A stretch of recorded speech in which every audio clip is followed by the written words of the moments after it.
Nagsimula sa isang lalaking may mga sugat sa mukha ang pumapasok sa kanyang bahay upang mag-impake ng kanyang mga gamit. Balak niyang tumakas nang hindi nalalaman ng kanyang asawa at anak. Makalipas ang 2 taon, nasa Germany siya at nagtatrabaho bilang isang karpintero. Isang araw, inatasan siya ng kanyang amo ng trabaho. Bagamat nag-aatubili, sumunod siya at sumakay ng motorsiklo. Habang nakasakay na dumadaan sa kagubatan ng Aleman, nasira ang kanyang preno. Siya ay bumagsak at ang epekto ay nagpapadala sa kanyang buhay sa kaguluhan. Di nagtagal, dumating ang mga pulis ng Aleman upang paksin siya. Inagaw niya ang isa sa kanilang mga motorsiklo at nagsimula ang habulan. Ang lalaking ito ay si Arsky, isang dating pulis na Pranses na naging takas. Ang kanyang nakaraan ay puno ng karahasan at pagkakanulo, at ngayon siya ay nagtatago sa ilalim ng isang bagong pagkakakilanlan. Siya ay tumakas mula sa kanyang asawa at anak matapos patayin ang kanyang sariling kinakasama. Sa Germany, bumuo siya ng bagong buhay bilang karpintero at minamanipula ang isang babae para pakasalan siya para hindi siya pagdudahan.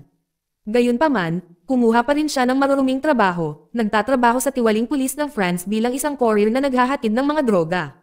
Nang gumawa ng isa pang paghahatid si Arsky, muling hinabol siya ng pulisya ng Aleman. Gamit ang kanyang kakayahan, nakatakas siya. Pag-uwi, sinabihan niya ang kanyang pangalawang asawa na umalis ng bayan. Naghahanda siya ng pera, isang pasaporte, at isang pistol para tumakas sa Germany.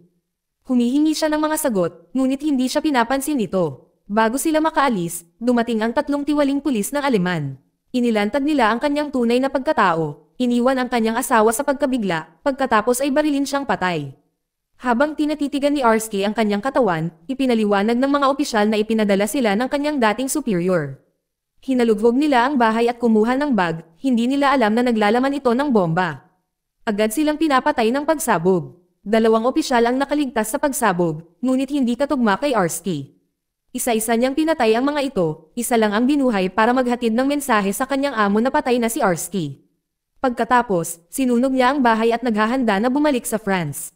Bumalik sa France, pumunta si Arsky sa isang used car lot para magrente ng Renault 21 na binago ng mga armas. Dahil nawasak na ang sasakyan, sa halip ay pamwesto siya sa isang regular na van. Samantala, nabaling ang atensyon kay Alexander Rush, isang tiwaling commander ng pulisya na kumuha ng pulisya ng Aleman upang patayin si Arsky matapos maputol ang kanyang negosyo sa droga. Nakipagpulong si Rush sa iba pang mga opisyal na nag-abot sa isang gangster at impormante na nagngangalang Lino, na nagkataong kaibigan din ni Arsky.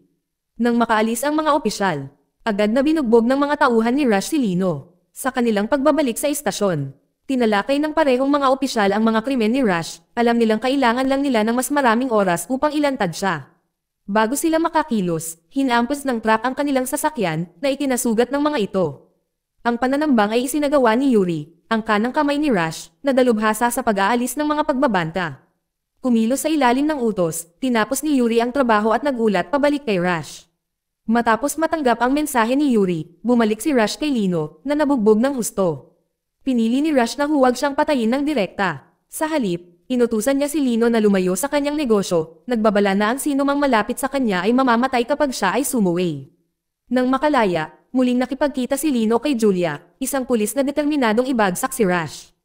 Inalok siya ni Julia ng isang lehitimong trabaho, ngunit sinabi sa kanya ni Lino na plano niyang lumipat sa Spain sa lalong madaling panahon. Kasabay nito, si Moss, isa pang opisyal, ay nagsampa ng ulat na nagdedetalye sa katiwalian ni Rush.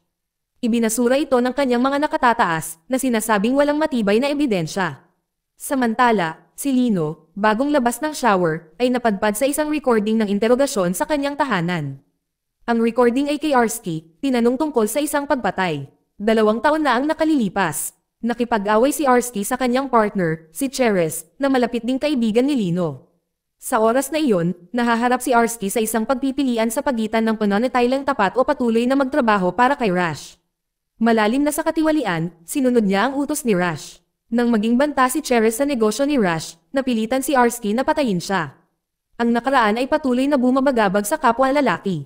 Naalala ni Lino ang pagkawala ng kanyang kaibigan. Habang si Arsky ay may dalang kasalanan sa pagpatay. Iniingatan niya ang keychain na minsang ibinigay sa kanya ni Cheres, isang palaging paalala ng kanyang pagkakanulo.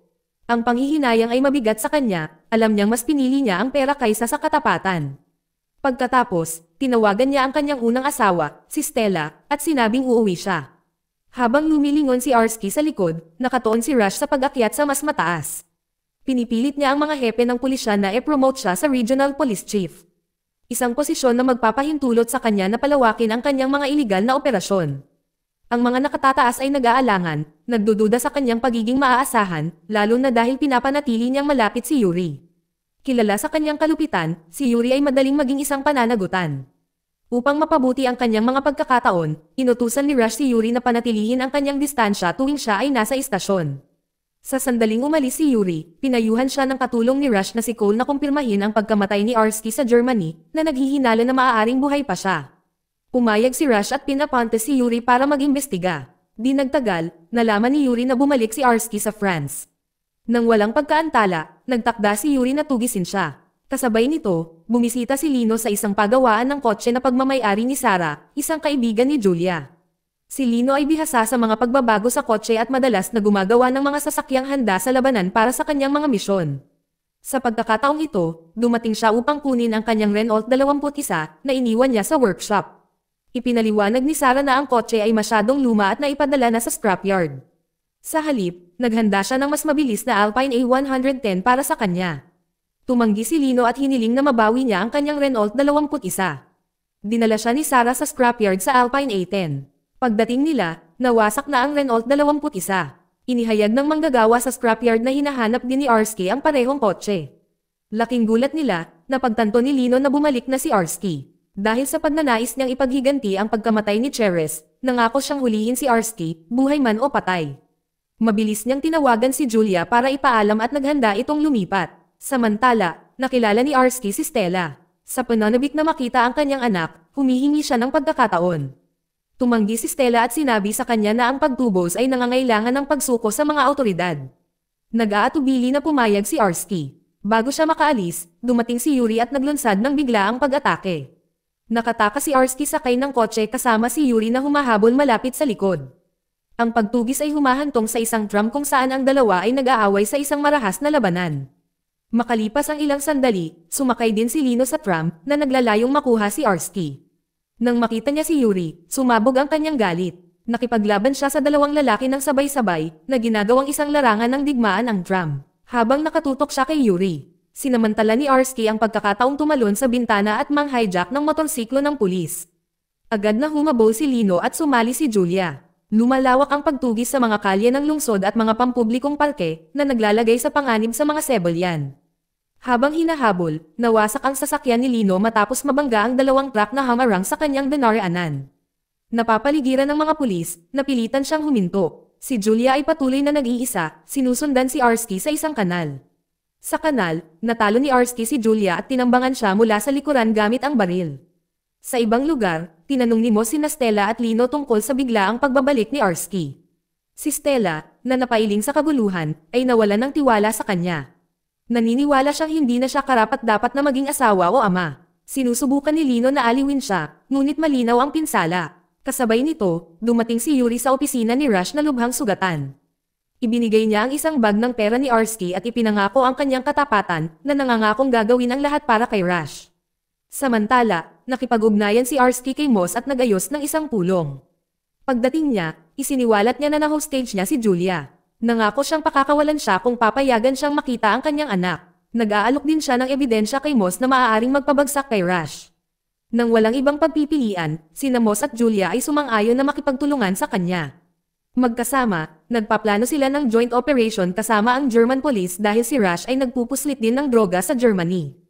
Gayunpaman, iginiit ni Julia na manatili si Lino sa misyon. Natatakot siya na papatayin niya si Arsky bago magtagumpay ang plano. Nang gabing iyon, pinalaya ni Julia si Lino mula sa kustodiya at sinabihan siyang umalis papuntang Espanya. Ipinagbabawal niya itong sumali sa misyon, nag-aalala para sa kanyang kaligtasan. Gayunpaman, alam niyang kailangan niya ito, lalo na't kaibigan din ito ni Cheres. Pagkatapos ng ilang pag-iisip, pinayagan siya ni Julia na makilahok, dinala niya siya sa pagawaan ni Sarah, kung saan binago nila ang isang tow truck sa isang sasakyang handa na sa labanan. Sa ibang lugar, lihim na nakipagkita si Moss kay Rush para makipag-deal.